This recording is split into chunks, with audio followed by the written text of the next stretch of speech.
Hi guys, yeah, I'm sorry I haven't made a video till so late in the month, but yeah, I've had a few things on and what have you, so I haven't managed to do it until now.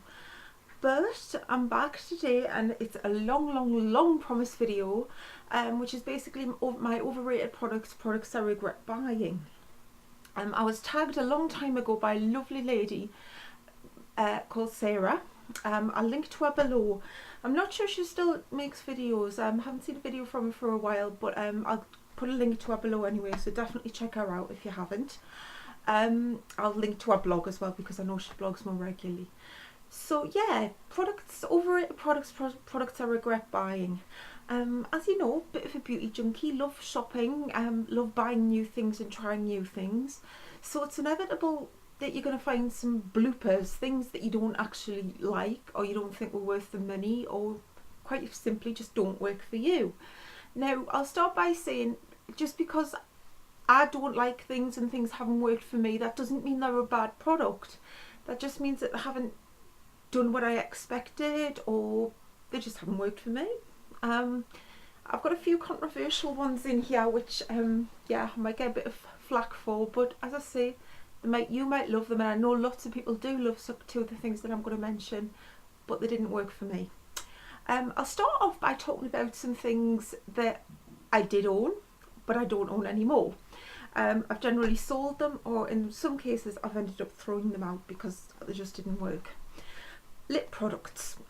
I don't know what it was, whether it was the influence of some bloggers and YouTubers, but the concealer lip became a very big thing.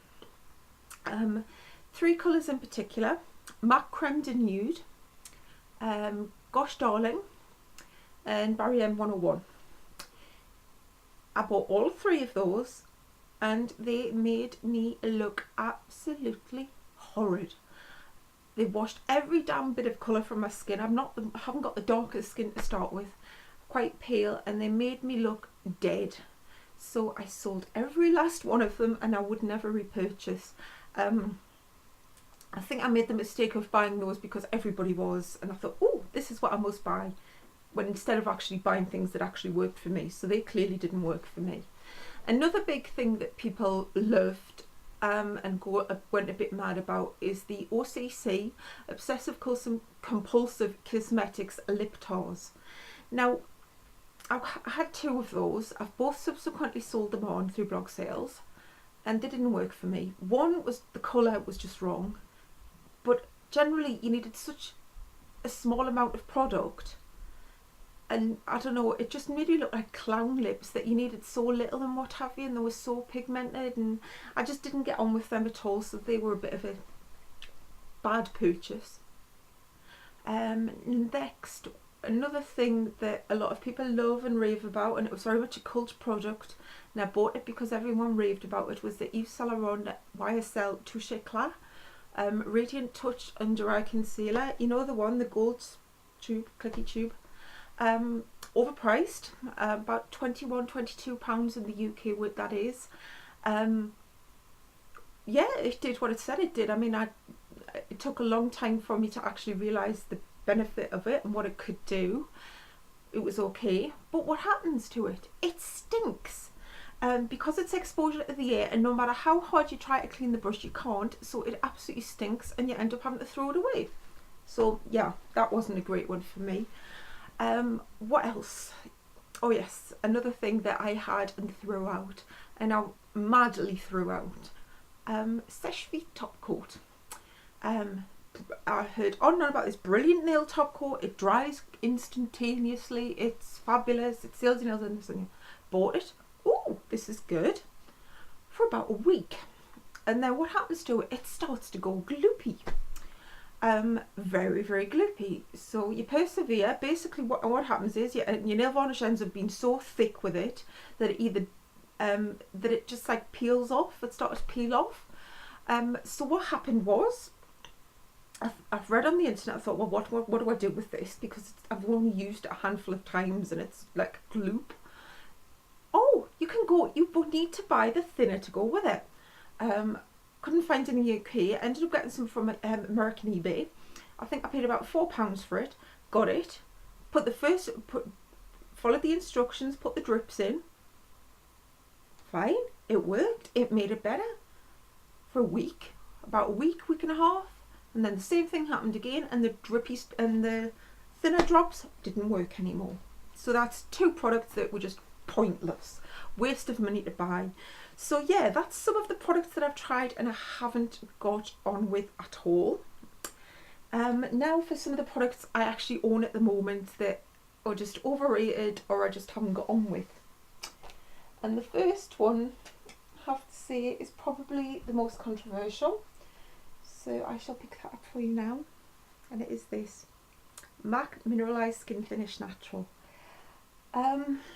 What can I say about this product really? Well, it's very dusty. Now I have to say this may be because I think I've been matched to the wrong colour. I was matched to light, and I think light is way too light, for want of a better word. But it's the texture of it. Look how powdery it is. I mean, that is just so blimmin' powdery. The coverage is there, don't get us wrong, the coverage is there. But I just think it's such a powdery product. I'm looking over my shoulder because I think I've lost something. But we'll leave it at that if I can't remember about it. So yeah, it's powdery. My opinion, it leaves the skin really cakey. I know so many people love this, but it's just not something I've ever got on with. And I definitely won't repurchase. I can actually only use this in the winter at the moment because of the colour. But I just find it so powdery. And when it's in your bag, you get it all shakes up and you get the powder everywhere, and I just don't like it. A product that I actually prefer here instead of this is L'Oreal Balance and Brighten. You don't get half as much powder, and it never appears half as cakey on the skin as this does. As I say, it could be because I was matched to the wrong colour, which I think this is light, and I think I'm possibly light medium or even medium. But nah, this just doesn't do it for me, I'm afraid, and I won't repurchase. But L'Oreal Balance and Brighten does, and I just think it's a far superior product to this.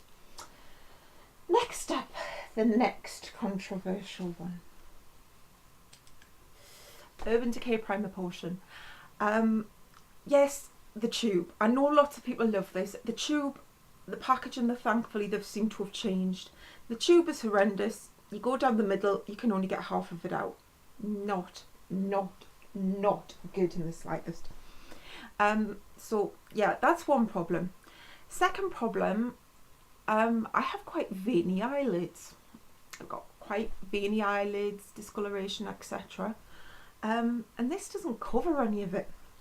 I want an eye base, to me, isn't just for keeping your makeup, to make your eye makeup last longer.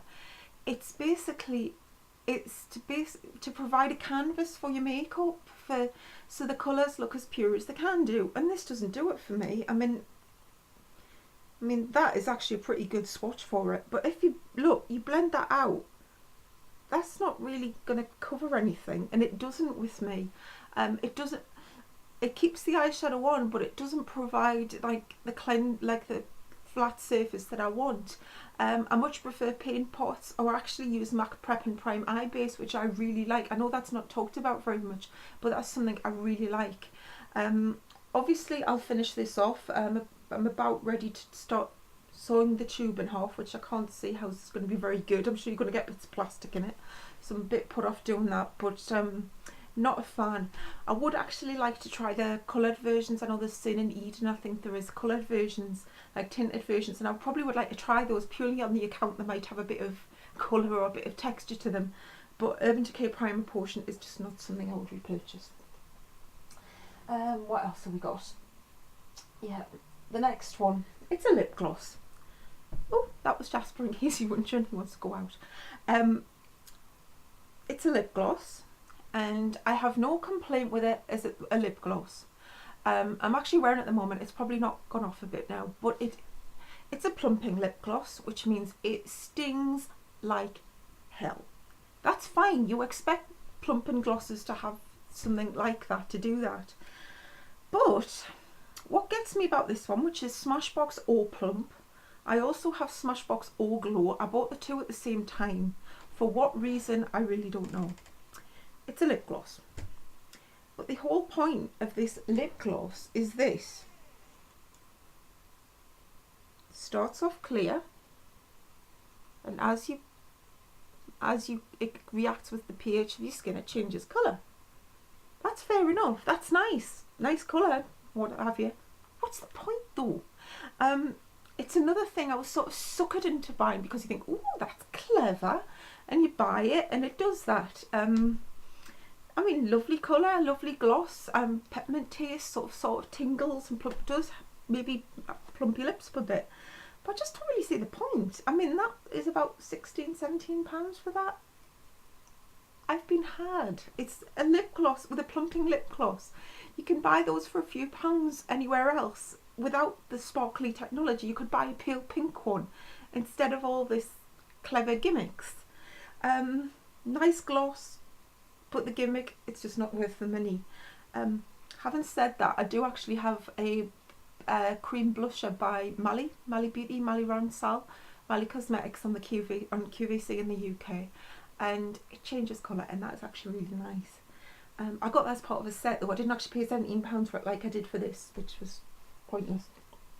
Have you noticed something, how none of these are really like cheap products? If it's a cheaper product you can cope with disappointment, but some of these aren't. Now, last two products I want to specifically talk about are by Benefit. Now, don't get me wrong, I love Benefit as a brand. I think they make some really good products. Like lip glosses are good. I love the Christmas cream shadows. I love the bath stuff. I even love their Maybe Baby perfume. But these two things don't cut it for me. First one, Lip Plump. What is the point of this? As I've said before, you expect lip plumpers to tingle. It's usually mint or chili or cinnamon or clove, something to basically plump up your blood vessels and aggravate your lips. All this does, or seems to do, is provide a lip base. That's it there. Albeit a little bit dark for my lips anyway. Do we all have the same colour lips and skin tone? We do not. Again, all you could possibly use this for is a lip base. There is not a lip concealer. So maybe does it plump by concealing your lips and you draw around them and make the lip shape you want? Because if that's the thing, you could use normal concealer, couldn't you? I mean, what does it say? Apply with one, pat, pat, pat, wait 2 minutes before applying lipstick. Pat, pat, pat. What's it doing? Nothing. I can feel no sensation or anything from this product. It was one of the first Benefit products I ever bought. Would you believe I was bought another one because my auntie thought my godmother bought me this. And yeah, I don't like it. I just think it's pointless. It's a really pointless product. It doesn't do what it says it does. Right, onto the area of primers and skin refinishes. Now, there's actually two primers that I forgot to mention before that both I've purchased before and I don't like. And they are the very silicone based ones. Gosh Velvet Touch Foundation Primer, the gel version, no, not for me. Smashbox Original Primer and also the Demaxil Primer, not for me. Both of those primers, all of those primers are extremely silicone based, and I've got quite oily skin and they just make my skin feel like an oil slick. I hate them. They do nothing for me and they don't help keep my makeup on at all. My godmother on the other hand is in her 80s and she loves both of those products, and if I buy a primer and it's too greasy or it's too much, it goes on to her, and she's in her 80s and she loves them. The sort of even out her skin tone, help with it, like not hide her wrinkles but sort of blur them a bit. She loves that type of primer, and at the moment she's currently addicted to the Gosh Velvet Touch. Give me Smashbox Light Primer, which is a cream, which is more of a cream texture, or Laura Geller Sparkle, or I believe Gosh now do a cream version, which is, so I think it's in the same dispenser but it's white. So I want to try those because they're not silicone based. Hate silicone. Anyway, onto the primer thing. Now, is this supposed to be a primer? Is this supposed to be a powder replacement? Whatever it's supposed to be, it doesn't work. Benefit Dr Feelgood Balm. £19.50 to £20 in the UK. Not worth it again. Dr Feelgood is making house calls. The skin refinisher smooths pores and fine lines, leaving skin matte and velvet to the touch. Right, excuse the mini sponge. This has been washed, but this shows you how gross this stuff actually is. That's what it looks like. Sort of white cream. You can't really say. I mean, don't get us wrong. I think it does matte to some degree, but not all over your face. There is a grease content to this, so if you have oily skin, I don't think this mattes it down in the slightest. Putting it on over makeup, your sponge gets hacky. It just doesn't seem to fill in anything. It, like a lot of pore cleanser covering products, and believe me, I've bought a lot, it just doesn't fulfill. It actually makes a pretty decent cuticle butter actually, but doesn't even smell that nice. No, I just don't get this at all. Maybe without makeup on the skin as a whole, maybe it might work better, but to be honest, I got it as a sort of pore finisher over makeup, and it doesn't do that. It doesn't do that at all. So I was really disappointed in this. It just didn't do nothing for me.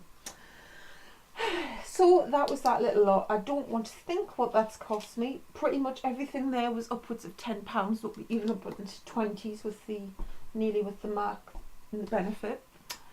So this isn't good. I mean, you really start looking at things and you think, oh well, that didn't work for me, that didn't work for me, and before you know it, you're probably into £100 worth of product, and that's quite worrying. But I mean, that's why I think beauty blogs and YouTube and things are a good idea now. I mean, although you can only judge like people as what they personally think, because everything what we all think is different, at least you can sometimes form an opinion before you buy things rather than jumping headlong into things that you just don't like. Yeah. So yeah, I'm a bit embarrassed about that. I don't think I'm going to throw them out. I mean, the primer portion I will sew in half. The lip gloss, as I say, it's a good plumping lip gloss. It's just the gimmick that I don't like. MSF Natural, I will use it in the winter when I am that pale. As I say, too powdery. I don't know what's happened to my words this afternoon. I've had a funny day. I'll definitely repurchase Laura Geller Balance and Brightening Buffer any day. And as for the Lip Plump and the Dr Feelgood, no thanks. So yeah, I hope that was useful to you. As I say, I'm sorry if I've offended any of your favourite products, but just didn't do it for me. So I hope that was useful. Any comments? I'd love to know what you think's overrated, or what products you don't like, or even if you can recommend better products than the ones that I've said, particularly in the pore refining. For pore refining and a top coat, a good nail top coat. I'm always looking for those. Please not a Seche Vite. Yeah, so if you could recommend those, I'd be really pleased if you could do that. So yeah, I'll be back later in the week with my July favourites. So thanks for watching, and don't forget to comment and subscribe please. Thank you very much, and I'll see you soon. Bye.